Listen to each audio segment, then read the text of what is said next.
ये यात्रा हमने कन्याकुमारी से शुरू की। अब ये जम्मू कश्मीर तक पहुंची है। इसका लक्ष्य देश को जोड़ने का है, नफरत मिटाने का है। और जो माहौल बीजेपी और आरएसएस के लोगों ने देश में फैलाया है, जम्मू कश्मीर में फैलाया है, नफरत का माहौल, उसके खिलाफ खड़े होने का लक्ष्य है।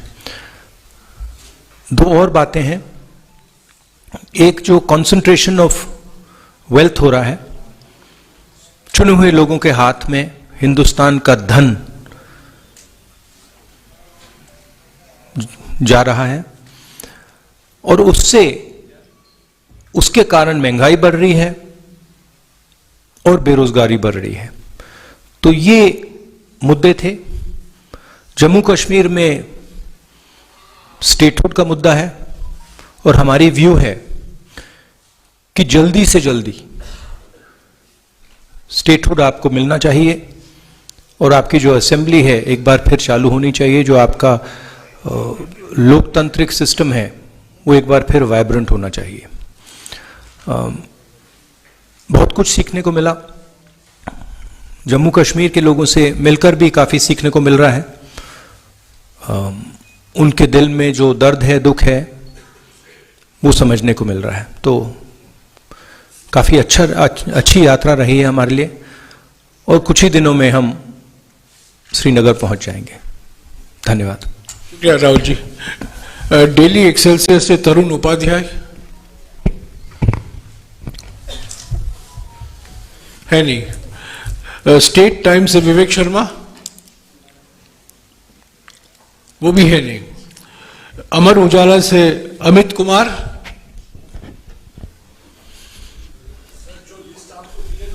एक मिनट माइक दीजिएगा उनको।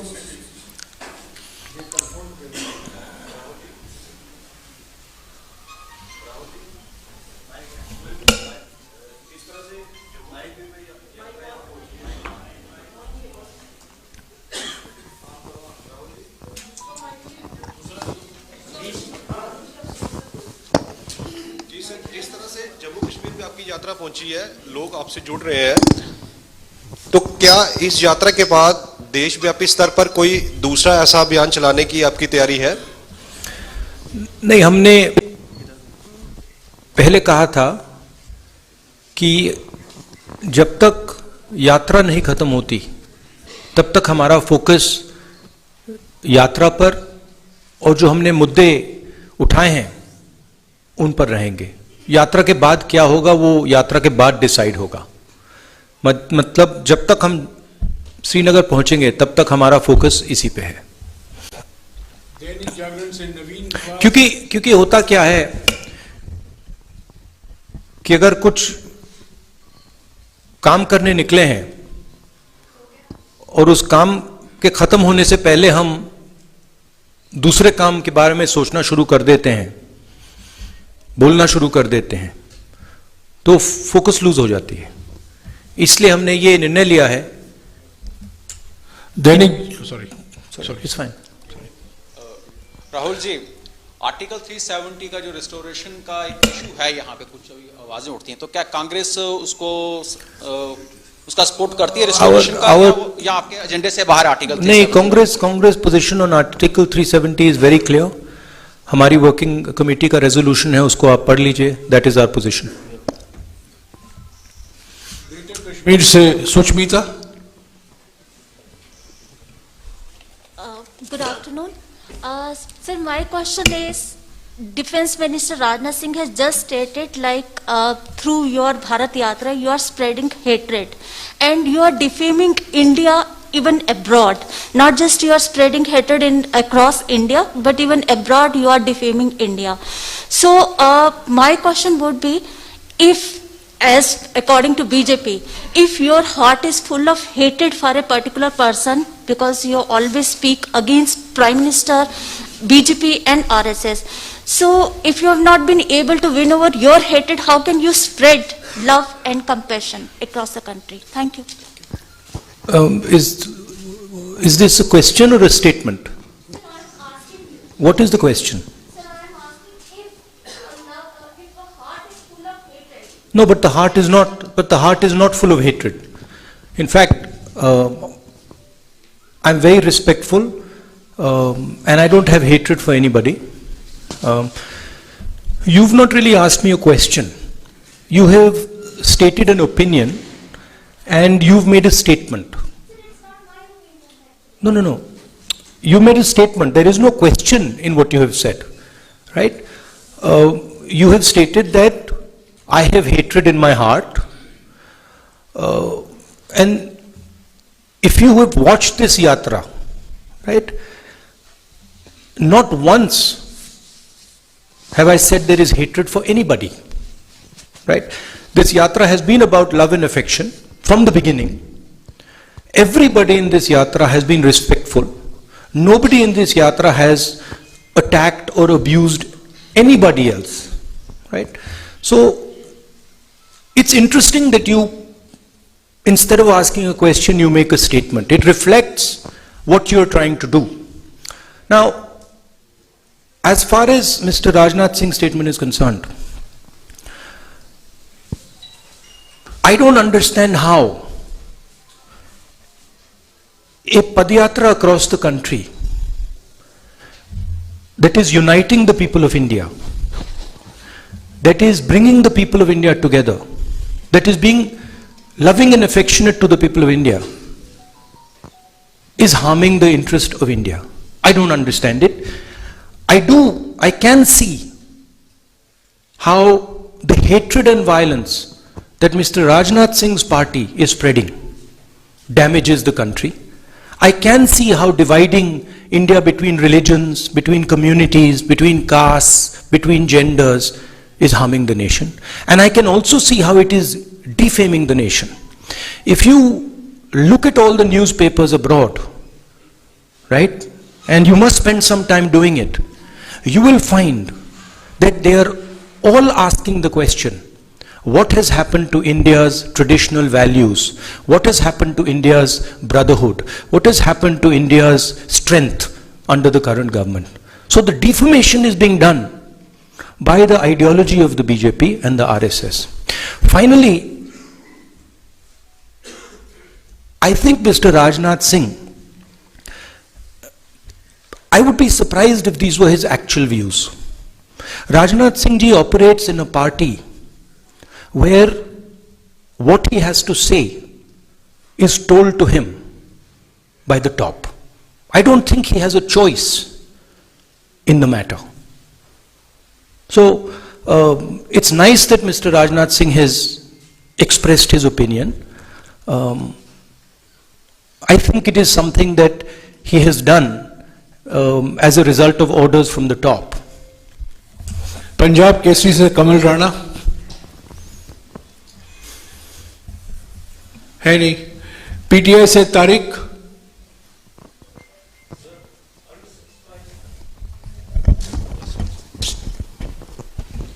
Are you satisfied with security arrangements made in Jammu and Kashmir for the Yatra? Frankly, this is the responsibility of the government. These are not questions that I would like to answer in a press conference. It is the responsibility of the government to protect the Yatris, and I hope they do as good a job as they are capable of doing. ANI से सिद्धार्थ,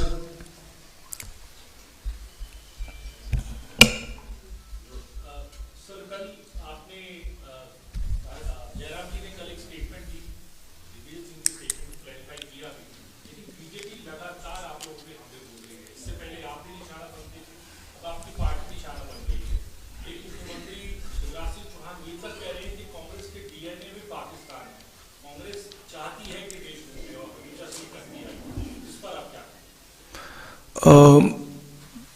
किस पर? जो शिवराज सिंह चौहान जी ने बयान दिया, दिग्विजय सिंह जी के बयान के बाद उनको भी काउंटर किया कि आप लोगों ने क्लैरिफिकेशन दिया, हाँ, लेकिन बीजेपी अभी भी ये कह नहीं, आप ये पूछ रहे हैं कि दिग्विजय सिंह जी की स्टेटमेंट पे मेरी व्यू क्या है, ये आपका सवाल है? मेरा सवाल ये है सर, जो बीजेपी अब आप पे आरोप लगा रही है कि कांग्रेस पार्टी के डीएनए में हाँ, इस पर कांग्रेस पार्टी ने इस देश को आज़ादी दी है। कांग्रेस पार्टी ने इस देश के सारे इंस्टीट्यूशंस क्रिएट करे हैं। कांग्रेस पार्टी की फिलॉसफी में ये देश बना है। जब हमारा देश जब हम अंग्रेजों से लड़ रहे थे, बीजेपी और आरएसएस के लोग अंग्रेजों के साथ खड़े थे, ठीक है, और उनकी आइडियोलॉजी ने, उनके नेताओं ने टू नेशन कॉन्सेप्ट दिया था, सावरकर जी ने, हमने नहीं दिया था। तो कहने की बात है। जो दिग्विजय सिंह जी ने कहा उससे मैं बिल्कुल अग्री नहीं करता हूं। हमारी आर्मी पर हमारा पूरा ट्रस्ट है। अगर आर्मी कुछ करे, सबूत देने की कोई जरूरत नहीं है। तो मैं पर्सनली उनके स्टेटमेंट से कंप्लीटली डिसएग्री करता हूं, और कांग्रेस पार्टी के ऑफिशियल पोजीशन भी यही है कि वो दिग्विजय जी का पर्सनल ओपिनियन है, वो हमारा ओपिनियन नहीं है। टाइम्स नाउ से Pradeep Dutta.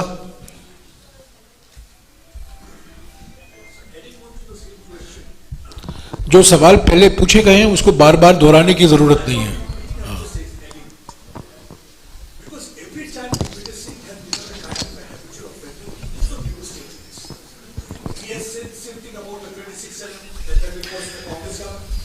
And now he has given the same statement asking for sabut in this particular case also.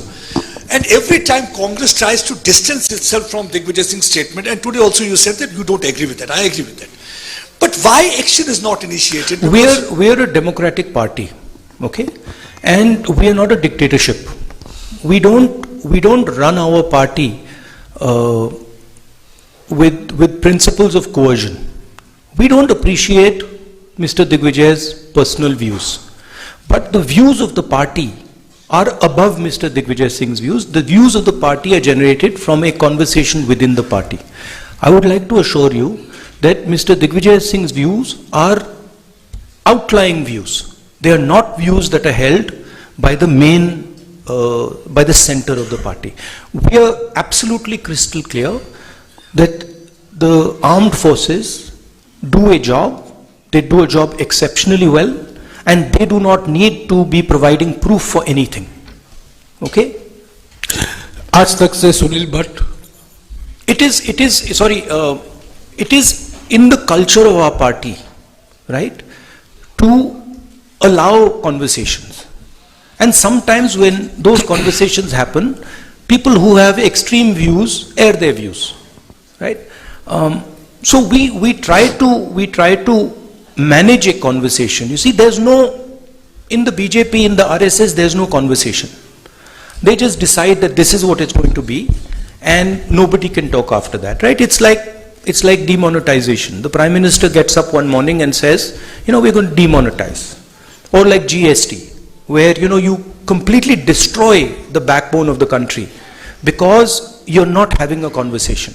So we think a conversation is very, very important. And sometimes, of course, there are people in every conversation who will say ridiculous things. And in this case, I'm sorry to have to say this about a senior leader. He said a ridiculous thing. आज तक से सुनील भट्ट। नमस्कार राहुल जी, मेरा नाम सुनील भट्ट है, आज तक India today group से। राहुल जी, आप लगातार कन्याकुमारी से आ रहे हैं, पदयात्रा करके आ रहे हैं, आप बेरोजगारी का विषय उठा रहे हैं, आप महंगाई का विषय उठा रहे हैं, लेकिन कल मंच से जिस तरह से दिग्विजय सिंह ने जो बयान दिया, जो आपत्तिजनक बयान दिया, आपको नहीं लगता कि जो आपने अब तक इतनी मेहनत की है उस पर कहीं ना कहीं उन्होंने पानी फेर दिया? एक कमेंट से। राहुल जी, पूरा प्रश्न सुन लीजिए। दूसरी बात, राहुल जी, कई विषय हैं यहां जम्मू कश्मीर में भी और राष्ट्रीय स्तर पर भी जिस पर आप सरकार को कॉर्नर कर सकते हैं। देखिए, देश के गृह मंत्री अमित शाह ने संसद के पटल पर कहा, तब अधीर रंजन चौधरी साहब वहीं बैठे थे। Brother, are you a political advisor or you a journalist? Sir, listen to my question. It's not a question. Sir, I'm coming. You're giving a speech. No, listen to my question, sir. Sir, I'm saying that Union Home Minister Amit Shah said on the floor of the House that it was the Modi government which provided jobs to the Kashmiri Pandit youth. And he said, he asked Adhir Ranjan Chaudhary, he challenged him that आपने कितने दिए हैं मुझे जरा बताइए. But the fact is that it was Manmohan Singh's government which gave these jobs. लेकिन आपकी party के पास तथ्य नहीं, आप काउंटर क्यों नहीं कर पाते हैं सरकार को? In fact, ये आंकड़ा हमारे पास है, ये आंकड़ा हमने रखा है. कल कश्मीरी पंडित का एक डेलीगेशन आया, उनसे हमारी बातचीत हुई। कश्मीरी पंडित्स के डेलीगेशन ने हमें बताया कि जो भी हुआ है यूपीए के टाइम, मनमोहन सिंह जी के टाइम हुआ है। उन्होंने ये भी कहा कि बीजेपी उनको पॉलिटिकल हथियार जैसे यूज करती है। उन्होंने ये भी कहा कि बीजेपी जो उनको फोर्सिबली वापस वैली में भेज रही है, मरने के लिए भेज रही है, वो गलत है। वो सब उन्होंने बोला और वो सब जम्मू कश्मीर के लोगों को मालूम है, ठीक है। तो और उसको हम दोहराते रहते हैं।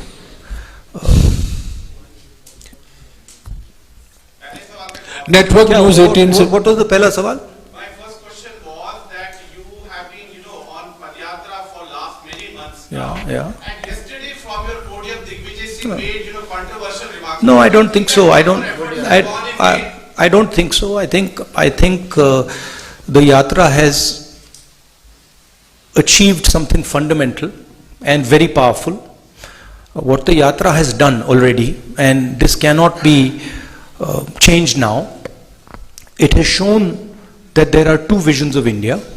One is a hate-filled, arrogant, cowardly vision, and another is love-filled, embracing, brave vision. And it has made those two visions absolutely crystal clear, right?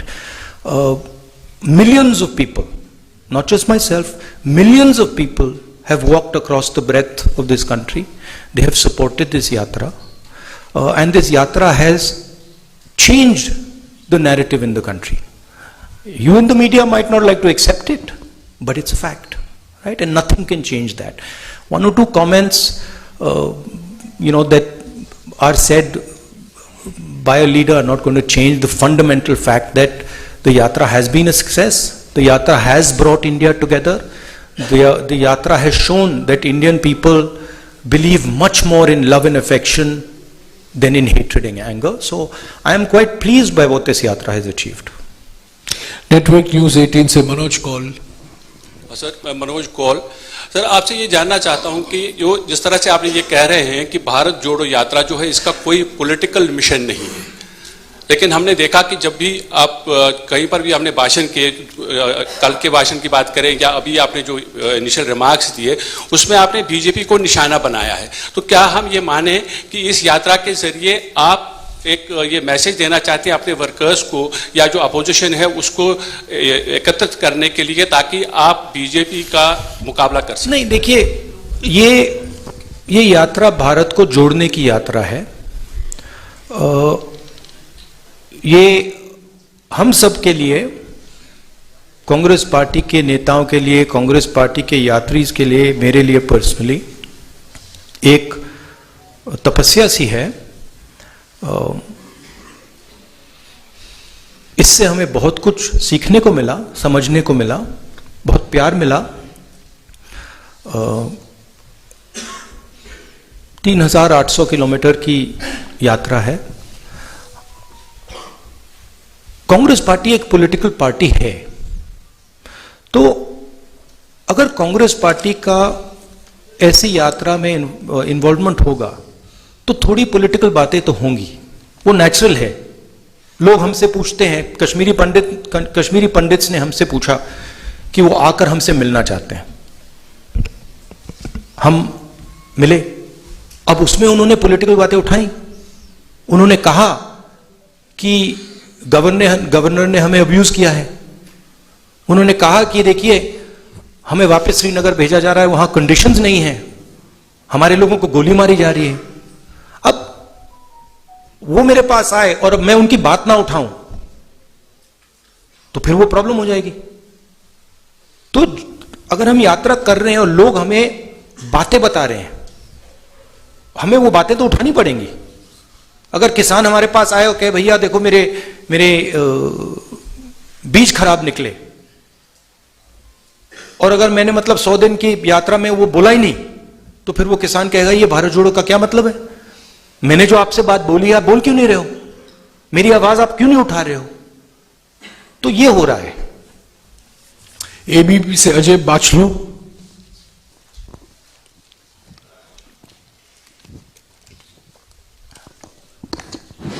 Rahul ji, मेरा सीधा सा सवाल है कि सेना के शौर्य पर कब तक सवाल उठेंगे, और जो भी नेता ये सवाल उठाते हैं उनके लिए आपका क्या मैसेज है?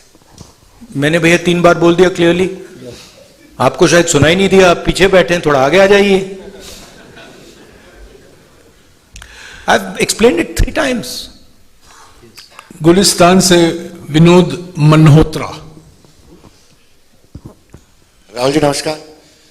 राहुल जी, आप पहले भी राजनीतिक तौर पर गंभीर हैं और आज अब भी गंभीर हैं, आगे भी गंभीर रहेंगे, लेकिन यात्रा के दौरान आप में बहुत ज्यादा डेप्थ आया है।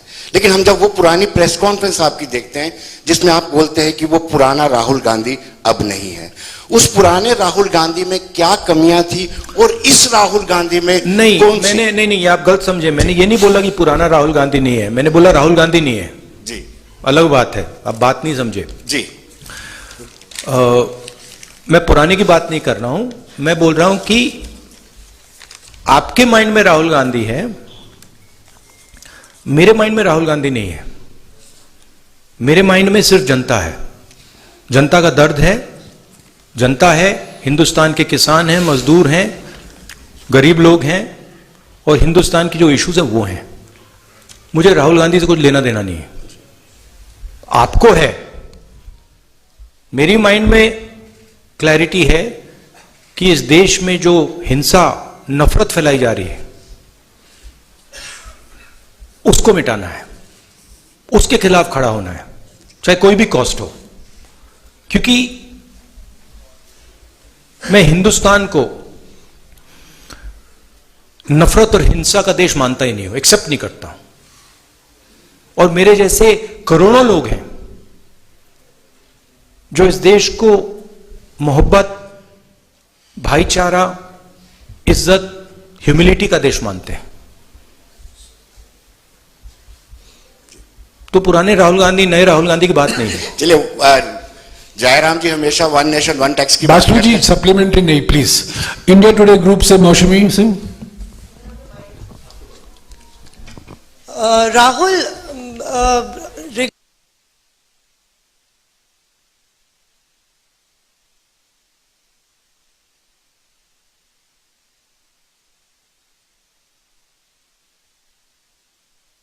have taken a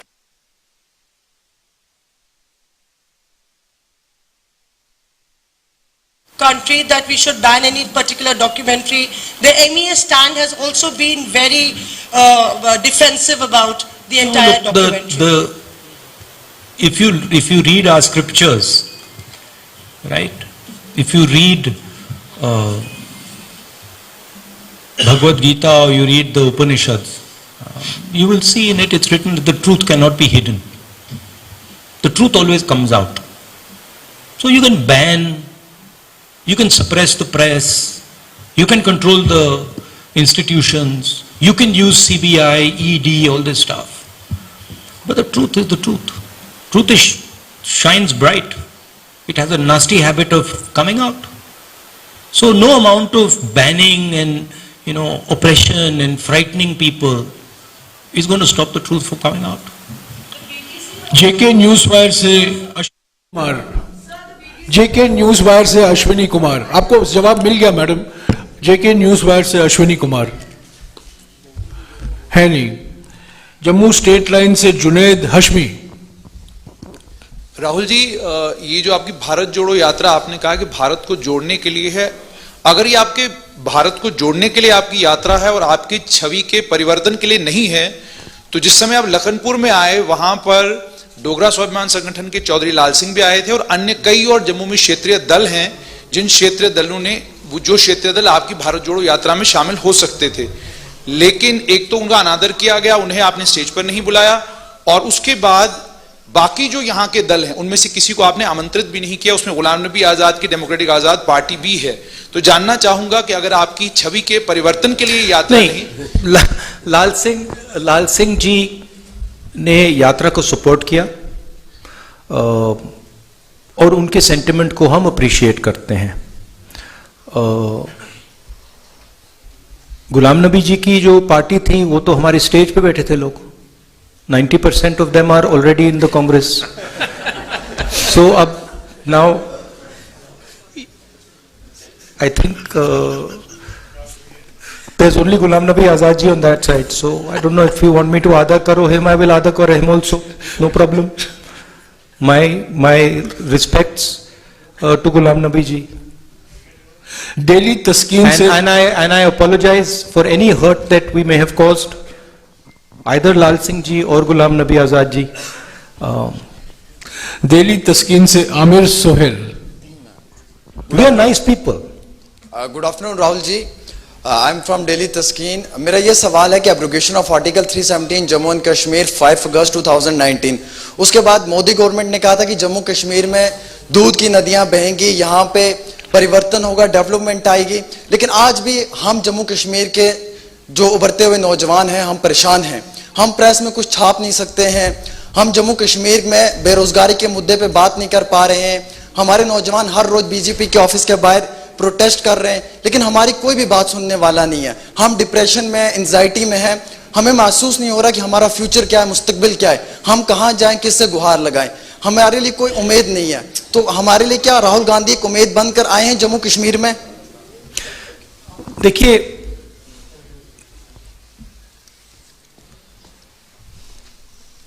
यहां पे लोगों से मैं मिल रहा हूं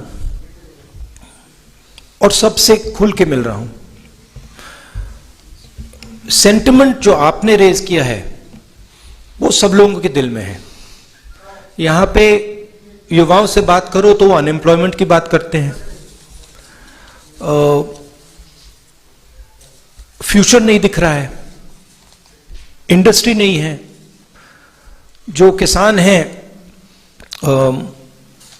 उनको कोई सपोर्ट नहीं मिल रही. तो ये जो आप कह रहे हो बिल्कुल सही है. हमारा लक्ष्य, यात्रा का लक्ष्य लोगों की आवाज सुनने का है और जो लोगों के दिल में है उसको एम्प्लीफाई करने का है. जम्मू कश्मीर के जो लोग हैं उनके दिल में जो दर्द है, जो डिस्कंफर्ट है, जो आपने डिप्रेशन की बात की, उसको हम सुनने और समझने आए हैं. हम आपको सबको प्यार करते हैं, आपका रिस्पेक्ट करते हैं और हम समझते हैं कि जम्मू कश्मीर मुश्किल समय से निकल रहा है. हम यह भी चाहते हैं कि जो जम्मू और कश्मीर के बीच में बीजेपी ने खाई बनाई है जिससे दोनों का नुकसान हुआ है, उसको ब्रिज किया जाए. और जो मैंने पहले बोला था,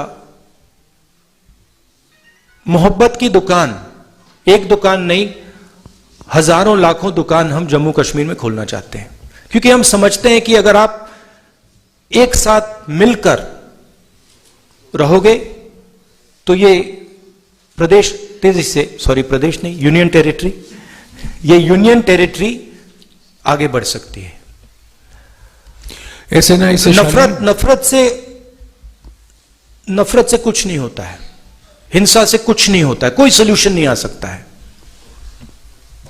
मोहब्बत से, रिस्पेक्ट से, लोगों की बात सुनने से, गले लगने से काम हो सकता है. हमारी व्यू है कि जल्दी से जल्दी आपको स्टेटहुड मिले और जल्दी से जल्दी आपकी असेंबली रिस्टोर हो.